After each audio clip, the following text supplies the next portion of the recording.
Seguimos en Historia Antigua de la Península Ibérica, el primer parcial, en la Facultad de Historia en la UNED. El tema 9. La conquista de la meseta.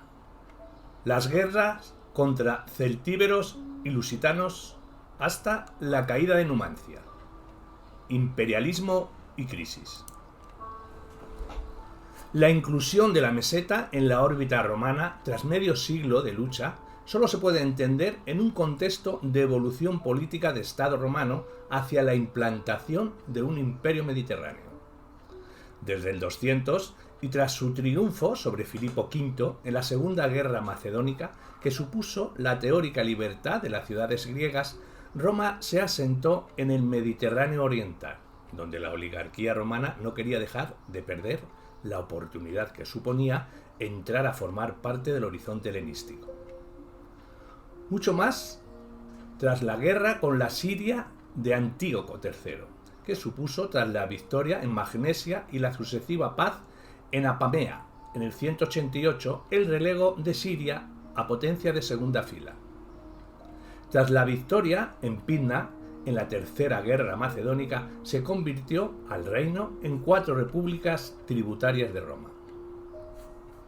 Pero pese al ascenso de Roma, tras las sucesivas victorias, las guerras hicieron patente un nuevo talante de brutalidad y desconfianza hacia amigos y enemigos, en un clima de caos social, mientras los empresarios itálicos, negociadores, extendían sus negocios en detrimento de los orientales.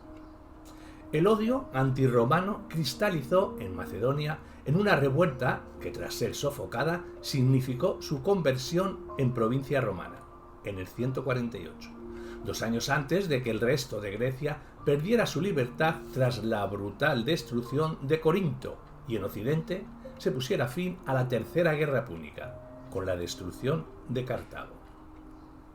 Sin embargo, el Estado romano, en manos de una oligarquía reaccionaria, beneficiada por la expansión exterior, no supo adoptar sus estructuras sociales y políticas que precisaba el paso de ciudad-estado a imperio territorial. La guerra exterior puso en evidencia, tras la complicación en Iberia, que exigió por vez primera mayores inversiones que previsible provecho, la situación de ruina de la pequeña y mediana propiedad y de crisis económico-social. Las riquezas del imperio acentuaron las desigualdades sociales, ya que su principal beneficiaria fue la aristocracia senatorial, que encauzó sus inversiones hacia la villa, empresa agraria de corte capitalista destinada a la producción de excedentes y cultivada con mano de obra esclava. Los pequeños campesinos, impotentes para competir, malvendieron sus tierras y emigraron a la capital, cuyo rápido crecimiento no fue acompañado por la creación de las necesarias infraestructuras, lo que produjo una atmósfera de inseguridad y tensión, debido a la presión social de unas masas proletarias sometidas al paro y la inflación, con el consiguiente riesgo de desestabilización política. La depauperación de las clases medias, esta trajo consigo la escasez de reclutas, ya que estos debían tener la cualificación de absidius, propietarios, en vez de la lógica apertura de la milicia a las proletari, no propietarios, aquellos cuya única riqueza era su prole. El Estado recurrió a la reducción del censo, es decir, la disminución de la capacidad financiera para ser reclutado. Además, la acumulación de grandes capitales mobiliarios por la explotación de las provincias propició la aparición de una nueva clase privilegiada, los caballeros, orden ecuestre, que pese a su gran poder económico, contratas del Estado, recaudación de impuestos, publicani, no consiguieron un adecuado reconocimiento político.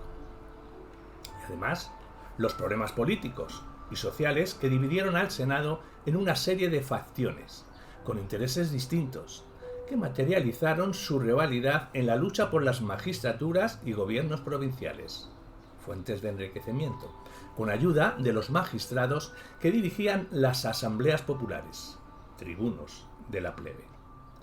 Por ello, las guerras celtibero-lusitanas no pueden explicarse solo por lo sucedido en su propio escenario hispano, sino en el contexto de una grave y múltiple crisis política, social y económica, que se verá complicada por la política exterior, ya que mientras los ejércitos se debatían entre el miedo y la indisciplina, la coherencia de mando se rompía en criterios a veces contrapuestos, derivados de los continuos relevos producidos por las continuas luchas políticas en la metrópoli. El comienzo de las guerras. Hacia el 154, en las dos provincias hispanas, y de forma simultánea, surgieron conflictos que obligarían a intervenir a Roma, en la ulterior y en la citerior. En la ulterior fue invadida por bandas de lusitanos al mando de un tal Púnico, a quien tras un afortunado enfrentamiento, donde murió el pretor, se le unieron grupos de vetones y llegó hasta las ciudades costeras del sur. En la citerior, Segueda, cerca de Calatayud, habitaba por velos, celtíberos. Decidió ampliar su ciudad y fortificaciones para acoger los núcleos de población cercanos, incluidos algunos celtíberos, titios. El Senado lo prohibió en base a los acuerdos de Graco, ya que no deseaban el fortalecimiento de un eventual enemigo. Los seguedanos intentaron convencer a los legados de Roma, pero estos, tras comprobar que Segueda no desistiría, volvieron a Roma y ésta declaró la guerra a la ciudad.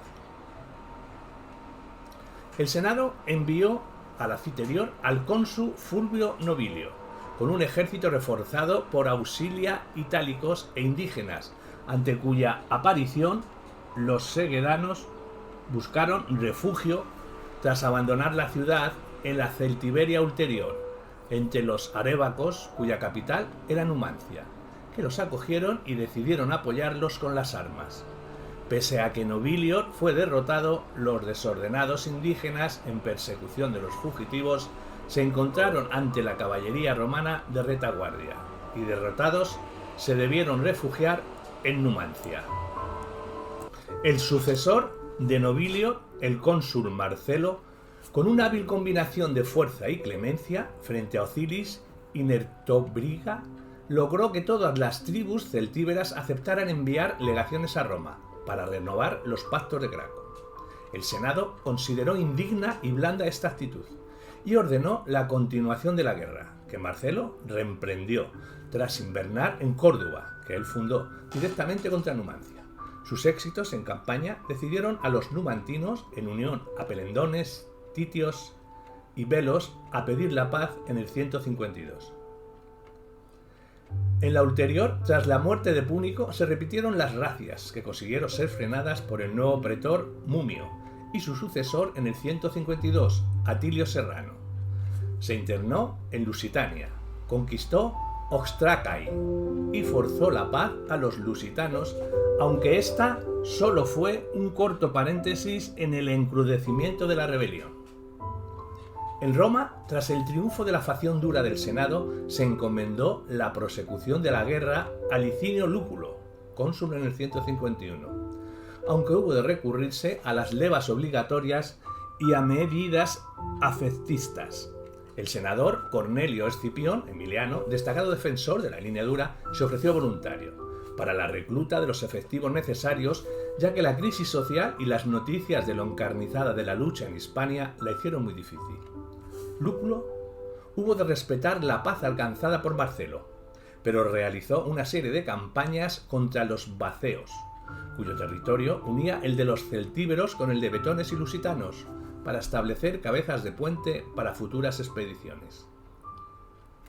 Se dirigió a las ciudades vacéas del sur y sin previo aviso asaltó Coca, y tras cierta resistencia, Intercatia, Villalpando, lo que produjo un sentimiento de odio generalizado. Finalmente, el asalto a Pallantia, Valencia, fracasó y Lúculo hubo de invernar. En la ulterior, el pretor Galba, con refuerzos de las tropas de vuelta de la expedición vacea, forzó a los lusitanos a pedir la paz. Con el señuelo de reparto de tierras en cultivo, concentraron a una multitud de indígenas con sus familias y se dio la orden de exterminarlos. Estos hechos dieron lugar a una guerra sin cuartel contra Roma. En el 147, El pretor Betilio, que había corrido a sofocar las correrías lusitanas en el sur peninsular, fue derrotado y muerto por Viriato, que inició una escalada de victorias y sirvió de aglutinante contra Roma en una revuelta en toda regla. En el 145 fue enviado el cónsul Fabio Máximo, hermano de Escipión Emiliano, quien tras 2 años de estudio del enemigo logró reducir su área de movimiento, pero en el 143 las victorias de Viriato, unidas a su diplomacia sobre las tribus de la Citerior, hicieron sublevarse a los celtíberos, lo que hizo necesario el envío de un ejército consular, al mando de Cecilio Metelo, mientras que la ulterior se confió a un pretor, Quintigio, al considerarla más pacificada. Sin embargo, Viriato emprendió una campaña sobre la Bastetania y consiguió el apoyo de varias ciudades, en Beturia. El propio cónsul, en el 141, Fabio Máximo Serviliano, se encargó de reducir a Viriato, a Lusitania, pero fue derrotado en la Beturia, y Viriato aprovechó su momentánea superioridad de condiciones para pactar la paz con Roma, que lo reconoció como amigo del pueblo romano. Su sucesor y hermano, Servilio Cipión, dispuesto a reemprender la guerra a la más mínima escaramuza lusitana, se internó en el 140 en la Beturia, conquistando Arsa y obligando a Viriato a replegarse hacia Carpetania, desde donde, gracias a su astucia, logró regresar a Lusitania con el grueso de sus tropas. El agotamiento lusitano llevó a Viriato a iniciar conversaciones de paz con Cepión, a través de 3 miembros de su consejo, quienes fueron conminados a la eliminación de Viriato, lo que hicieron en el 139. Los motivos de esta traición no deben explicarse solo como una felonía personal, sino que deben encuadrarse en las graves tensiones socioeconómicas lusitanas. Las clases privilegiadas verían en Viriato un advenedizo que obstruía el entendimiento con los romanos y, por tanto, sus posibilidades de una relación económica fructífera. Aunque la muerte de Viriato concluyó la guerra, aplacó su virulencia. De hecho, entre el 138 y el 137, Décimo Junio Bruto franqueó el Duero hasta el Valle del Miño, sometiendo Bracara y Talabriga, tras violentos combates contra lusitanos y brácaros. Los galaicos conservaron su independencia, pero en adelante se someterían teóricamente a Roma, quien inició la construcción de una serie de fortines y guarniciones que contribuyeron al intercambio entre territorio galaico y lusitano. A Bruto le supuso el triunfo y el sobrenombre de Galaico. La guerra de Numancia. Como se ha indicado, como consecuencia de la actividad de Viriato, la Celtiberia se rebeló en el 143, por lo que el Senado envió al cónsul Cecilio Metelo Macedónico, que concibió la guerra como una empresa lenta y continuada, de oriente a occidente. Comenzó con la expugnación de ciudades de la Celtiberia Citerior, Lusones, Velos y Titios, como Centobriga y Contebria, y antes de marchar contra Numancia saqueó la región Vácea para impedir el eventual avituallamiento de los numantinos. Un enemigo suyo, Pompeyo, le reemplazó y pese a sus fracasos contra Numancia y Termantia, Santa María de Termes, le fue prorrogado el mando para el 140. Ante lo riguroso del clima, la resistencia indígena y la indisciplina y baja moral de sus tropas, el cónsul inició conversaciones de paz con los indígenas, usando métodos equívocos, lo que le acarrearían un sonado proceso en Roma. En el 139 le sustituyó Popilio Lenas, con escasos resultados, y a este, en el 138, Hostilio Mancino, quien no solo fracasó en asedio, sino que fue bloqueado y obligado a la capitulación, que no fue aceptada por el Senado, quien obligó al deshonrado cónsul a rendirse personalmente a los numantinos. Los cónsules de los años siguientes, 137, 136 y 135, se limitaron a las racias en territorio váceo. Numancia se había convertido en un insulto para el pueblo romano, quien, instigado por los mismos que pensaban beneficiarse de la guerra, exigió la entrega de su dirección a Cornelio Escipión Emiliano, el vencedor de Cartago, que fue elegido cónsul por segunda vez en el 134.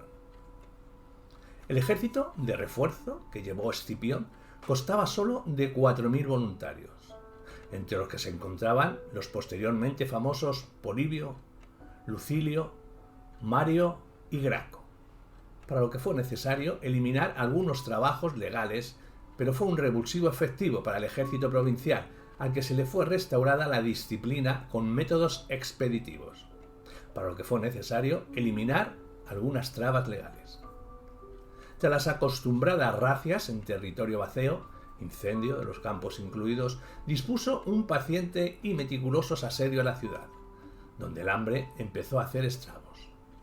Tras resistir el invierno entre el 134 y 133 y fracasadas las peticiones de paz, los numantinos intentaron romper el cerco en un ataque desesperado, lo que no consiguieron. Tras 15 meses de asedio, finalmente aceptaron la rendición sin condiciones de Ditio. Tras la entrega de las armas, el cónsul otorgó 2 días para entregarse, aunque muchos prefirieron el suicidio. Escipión mandó incendiar la ciudad, repartir el territorio entre las tribus vecinas amigas y castigar a las que simpatizaron con los numantinos, tras lo que partió a Roma, donde se le otorgó el triunfo que la propaganda romana convirtió en un hito similar a la caída de Cartago, pese a que Celtiberia y Lusitania no podrían considerarse totalmente pacificadas, hasta bien entrado el siglo I a.C.